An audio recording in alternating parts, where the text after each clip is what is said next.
Hello, everyone, and welcome to the December 10th, 2018 Lake County Sentinel Podcast. I'm Tim Shirer, publisher and sports editor of the Lake County Sentinel. I'll be your host for the next half hour.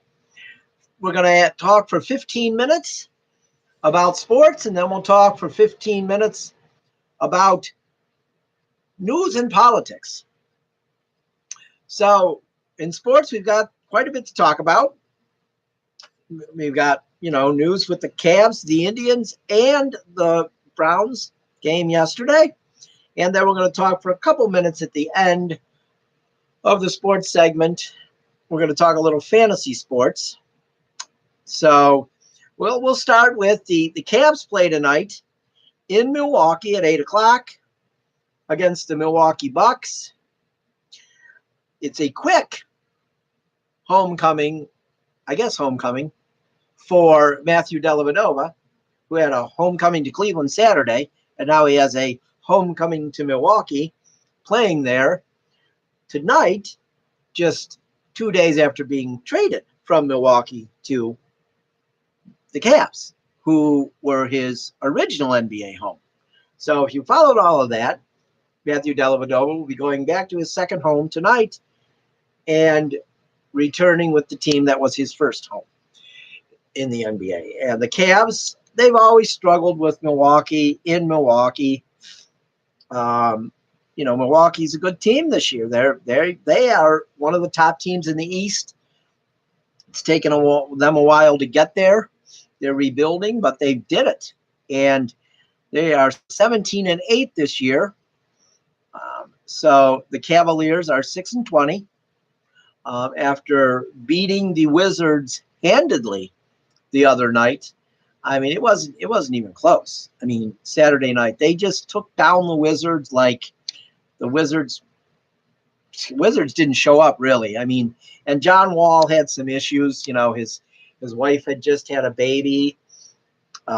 He had a heel issue, I guess, and he also had the flu. So the Cavs held him to 1 point, which was his career low. Even Colin Sexton said after the game, it wasn't a normal John Wall game, and he expects more from him in the future when they play. And he's right. I mean, John Wall's a very good basketball player, so it was a rare game. But that's what I like about Colin Sexton. He's so polite.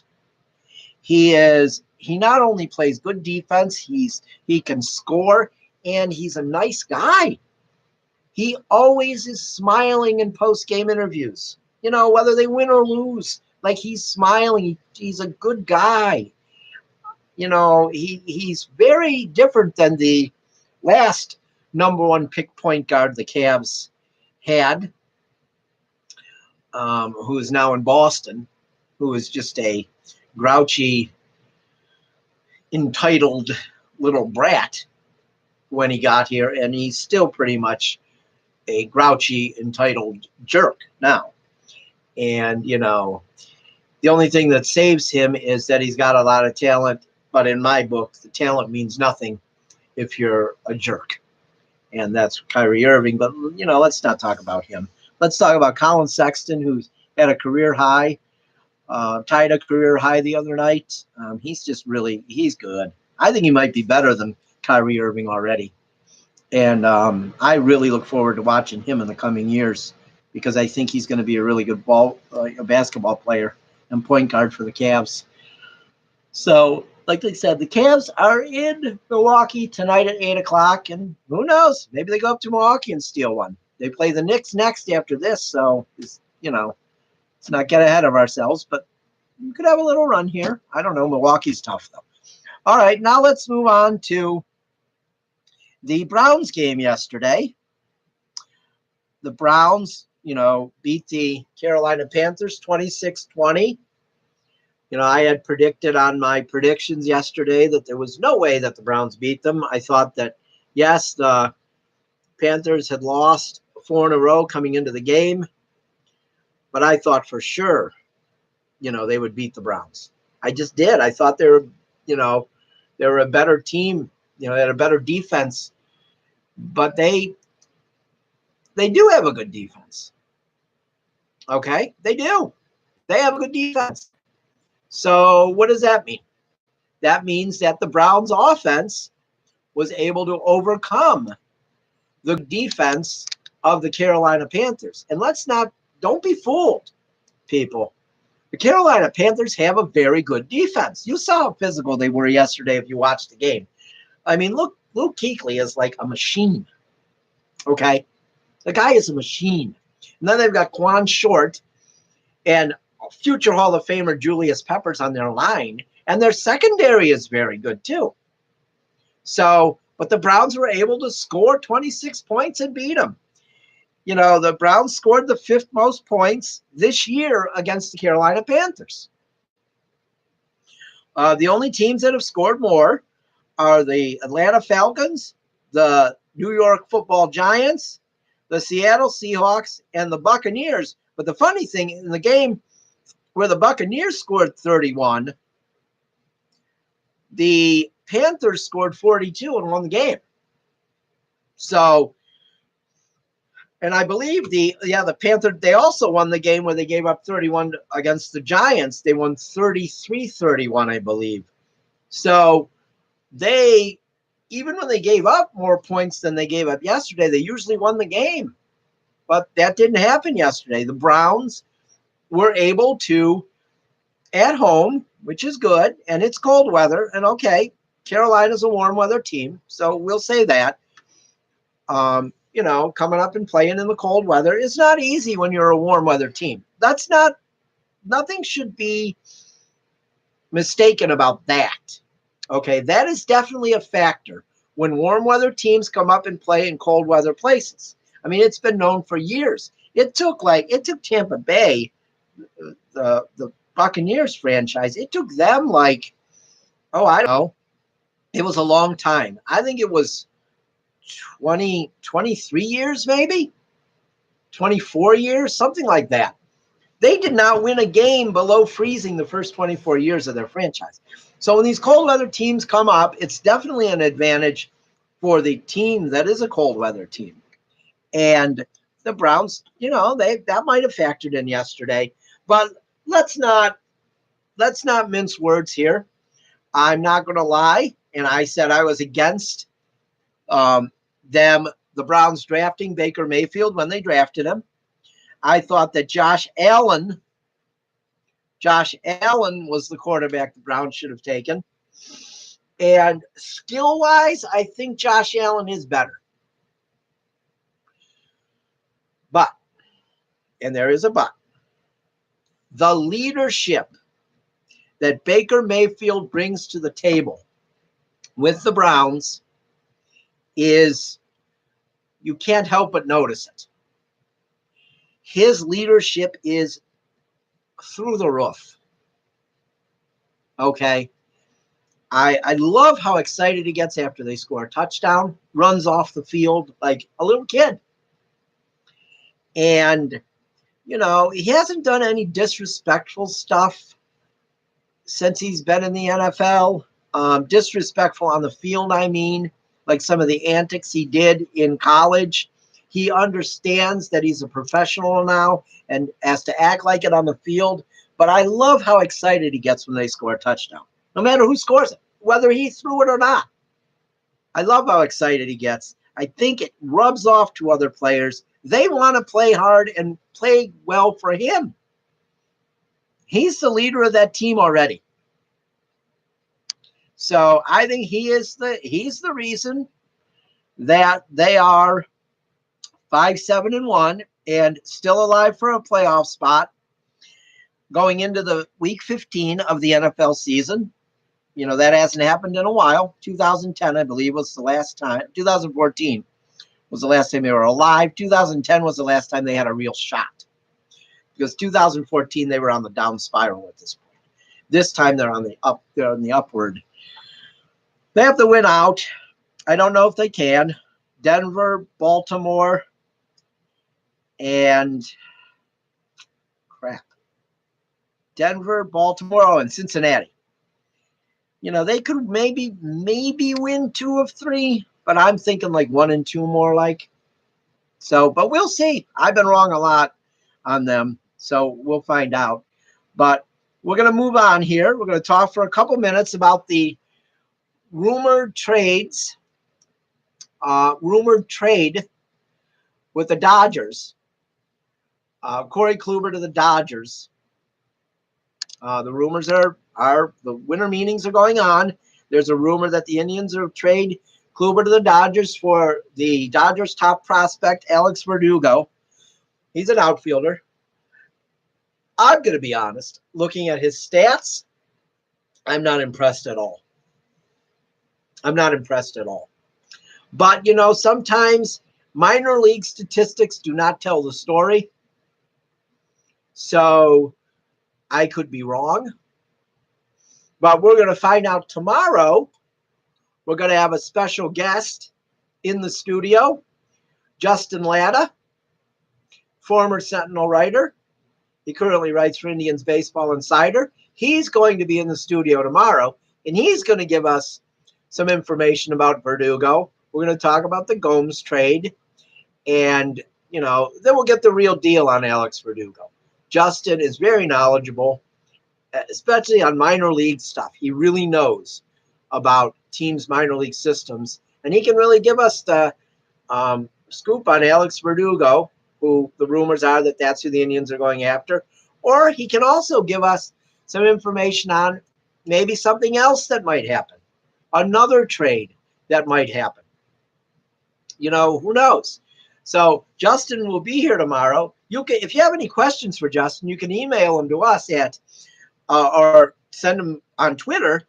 You could send them on Twitter to at LCSentinel.com or at Sports Sentinel on Twitter. And if you send those to us, we'll read them on the air. I'll read it on the air to Justin tomorrow, and maybe he can answer it.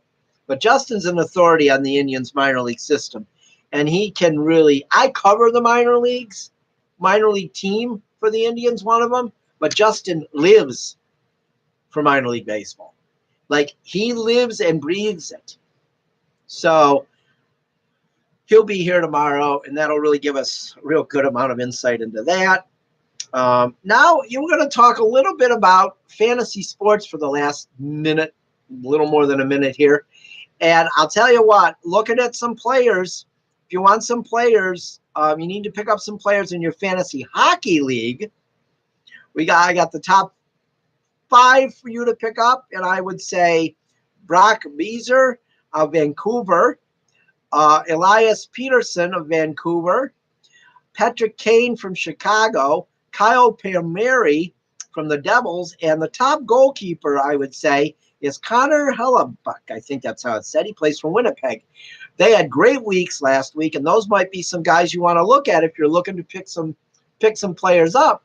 But also, you might be in a fantasy basketball league, and you might be looking for some players to pick up.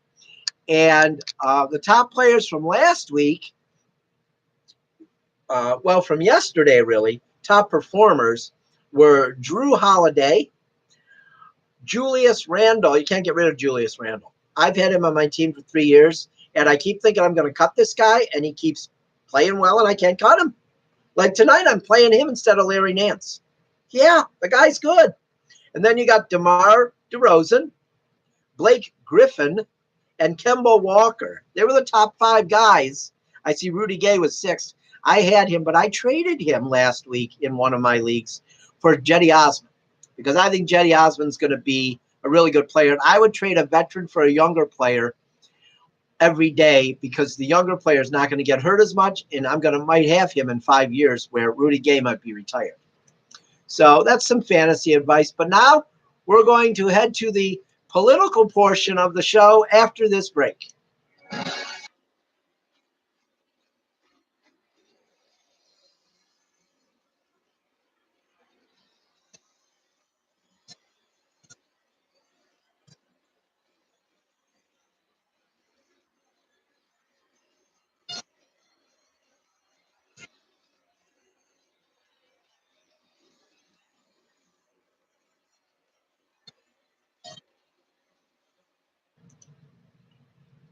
So, hello and welcome back to the second portion of the Lake County Sentinel Podcast. This will be our news and politics portion.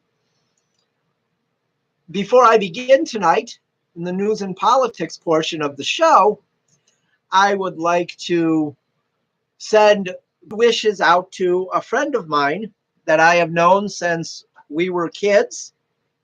And he is going in tomorrow to have a little bit of surgery. He has a problem, a common problem that, I'm not going to say what it is, but it happens.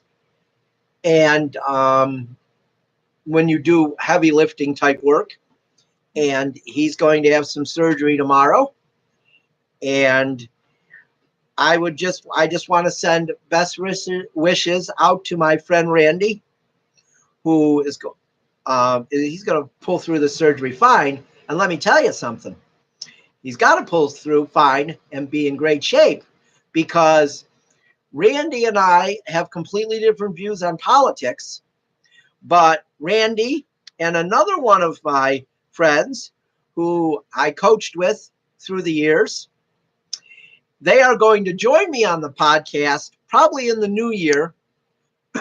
Hopefully maybe January, maybe February. They're going to join me on the podcast.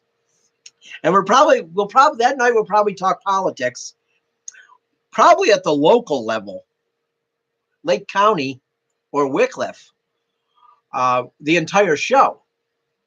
So we can look forward to that. And if you think the shows are explosive sometimes when it's just me, wait until these two guys. One, my friend Randy, lifelong Wickliffe resident and Wickliffe business owner. And my other friend Mark, when they join the show, both have completely different political views than me. When they join the show, it's going to be explosive.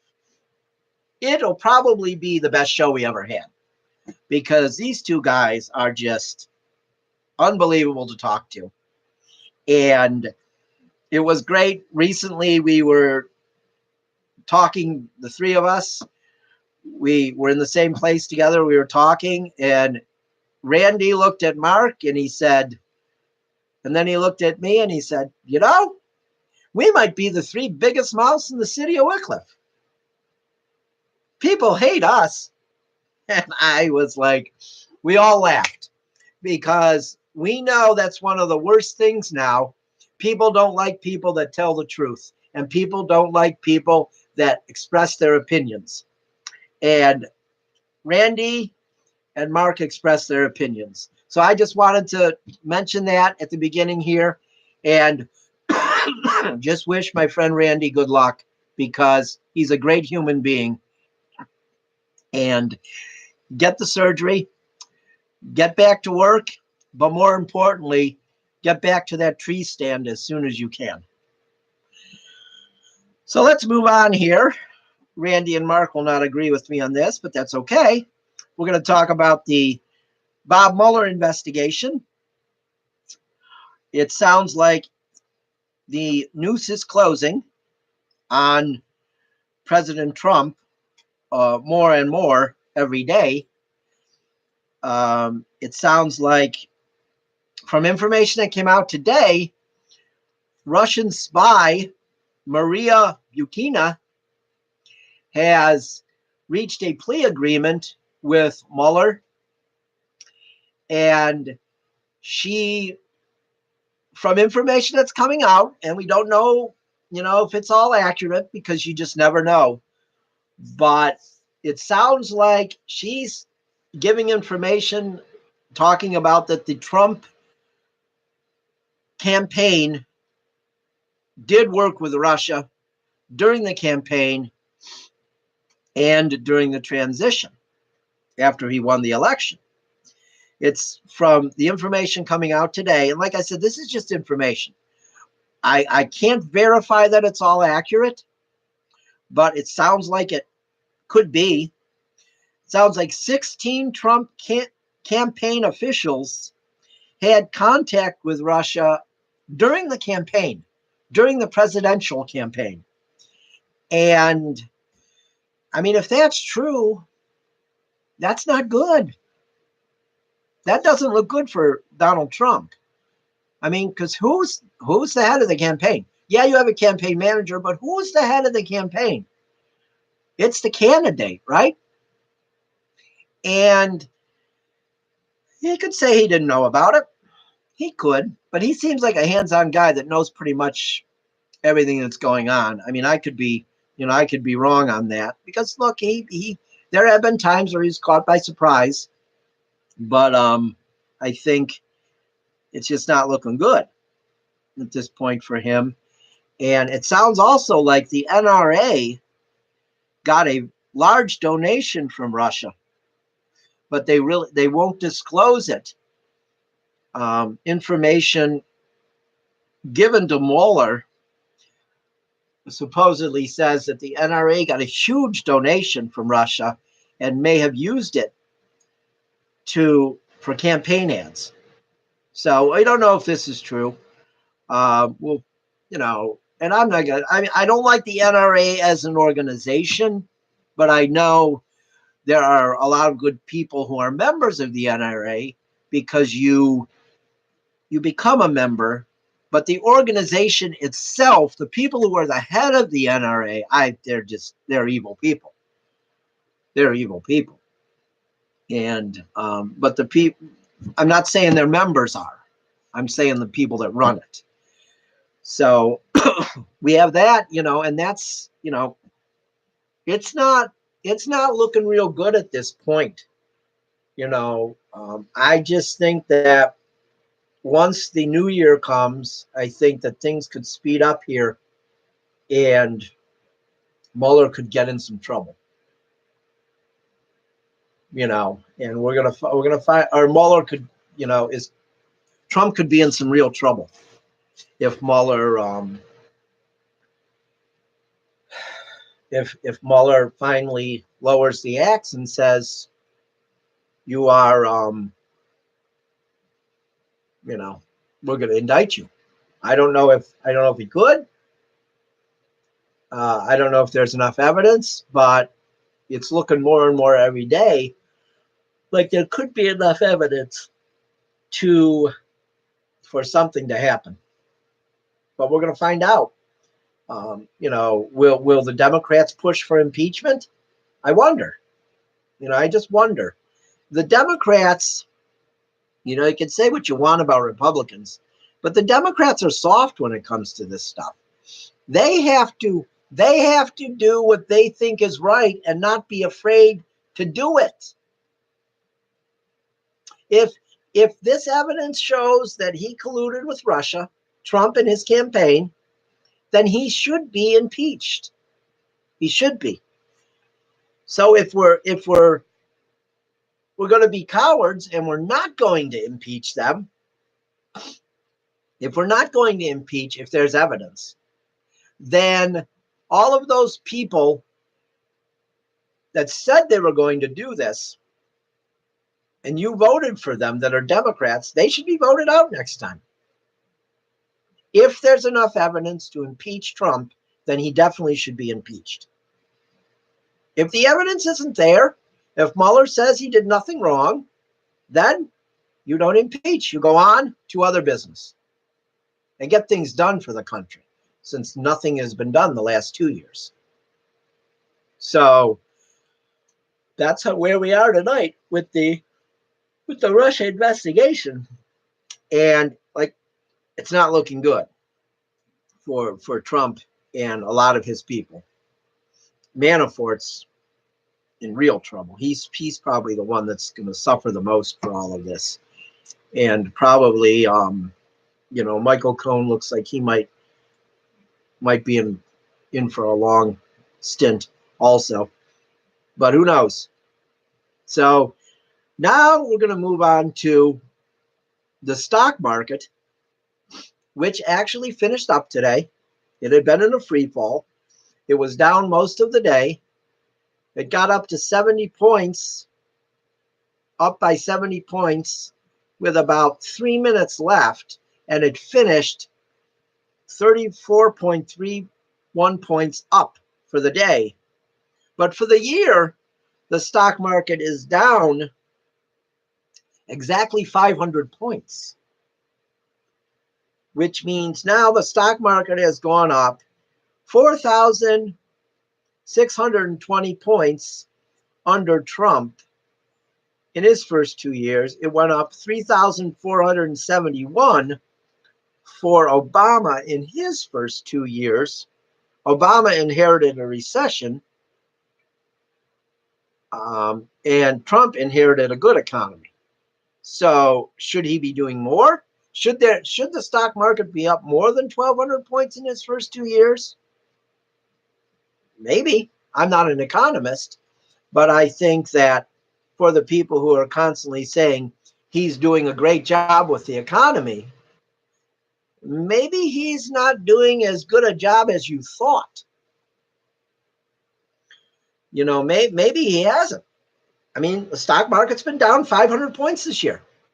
It's not gained. It's lost 500 points this year. So obviously the economy has not been as good this year as it has been in the last 9 years, because the stock market went up every year for the last 9 years until this year, where it's gone down 500.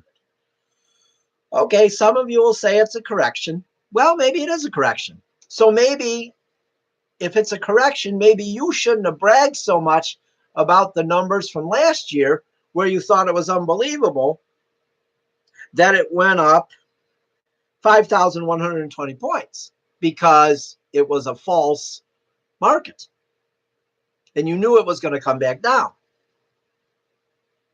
Okay. If you're going to brag, you have to admit when there's negatives too. But the people seem to be silent about that.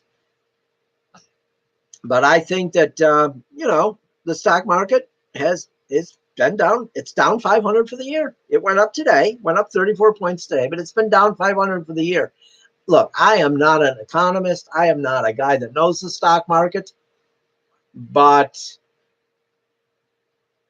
numbers don't lie. When it's down, it's down. Okay? Just like when it was up, it was up. Admit that it's down.